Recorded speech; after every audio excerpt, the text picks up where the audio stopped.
Okay, so we cut out. So part two. We're on the ground now. On the ground, charging the phone. So okay, so I think we were saying that. We're talking about meditation and how it's important to start small. Yeah. And Oh how yeah. how it relates to creativity, because I remember when I first started writing a lot, I would start with like 3 minute prompts and just not stop writing. Whereas Did you like writing before? yeah, but that was like something I liked in like sixth grade. Okay. And then I had to write for school, and I started to really resent it. Um, so to get into the creative process of writing, I started taking workshops on Hawaii, and I had a really good mentor, and it was So, cool. so Hawaii was kind of life changing for that. Yeah, all things creative. There's a lot of creative outlets and a lot of different arts to choose from, and Hawaii really it helped me heal on a deeper level as well. Mm.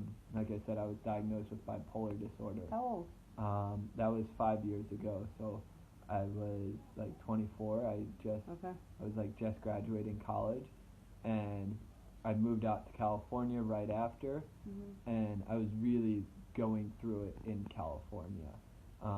But I had a really good support system in my fiance Casey, and I was doing the work at what I thought was the work, but I wasn't really like I was getting close to what I needed, but I wasn't all the way there. And then I moved to Hawaii, and I realized like being in a place where the weather's always perfect and the beaches are amazing, it really makes you confront like, well, what is happiness? Because if I'm not happy here, like, where am I going to be happy? Visual paradise. Yeah. So it really helped me go inward when you're outside all the time, which is really funny. And that's when I started really finding different health coaches and seeking different forms of like Reiki and acupuncture and like deep breath work, and that really helped. And then meditation was the thing that just like that was your life changer. yeah, and I now like don't even associate myself as like bipolar. I feel as though I've like beat that label, and I was during that time. Like I needed to go to the hospital. I needed to experience that darkness to lift me out, and help me see the light.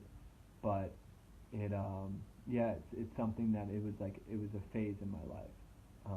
That is that's incredible. I mean, I just like the way that you said that. It's a phase. Yeah. And it's just a part of you, which you're not denying. Mhm.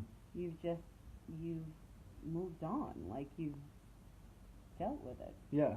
Yeah, no, and I've definitely, it's not like I ran from that label. I confronted it head on.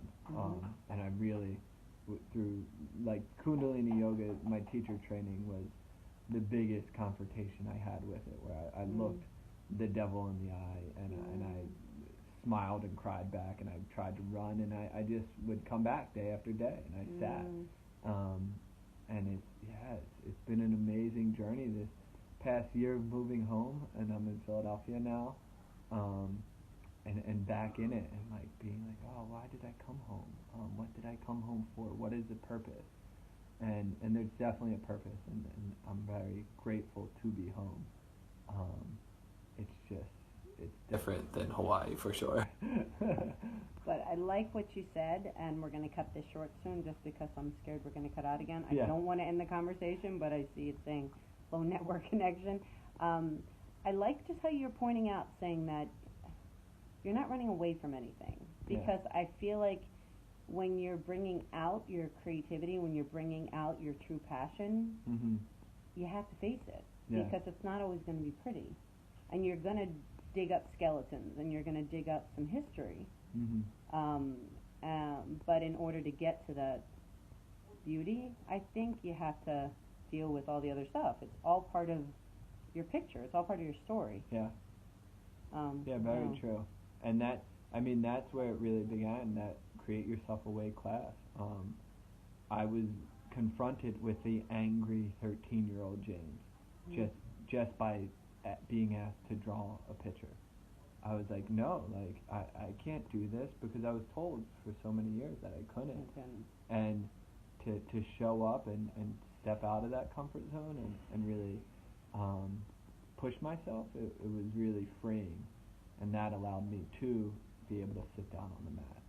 But it started with in the end we would make projects each month. So each month was like a different theme. So we did a writing project, we did a spoken word piece. Nice. Yeah, and then my favorite was we did a mask making project, and we took a clay mold of our face and created a mask, and it was beautiful. And it was, I laughed because each project, I didn't keep them. Each project I destroyed, and that was like my final creation. Like it was like my purging, and I love some of them, but it was like part of me needed to not be attached to this thing that I created. And my teacher got mad because I shared with her that like I destroyed them all. But that's nice. It's releasing. It's a release. Yeah. You don't have to hold on to that stuff. Yeah, and I wish I still had the mask. The mask was really That cool. was good. But that was definitely a night where I was like a bipolar night. That's another story for another episode. But yeah, it feels really good to be at this point in my journey where I'm constantly pushing the boundaries and constantly trying to better myself. And really enjoying the process, the good and the bad, because it's definitely not all good, and that's okay.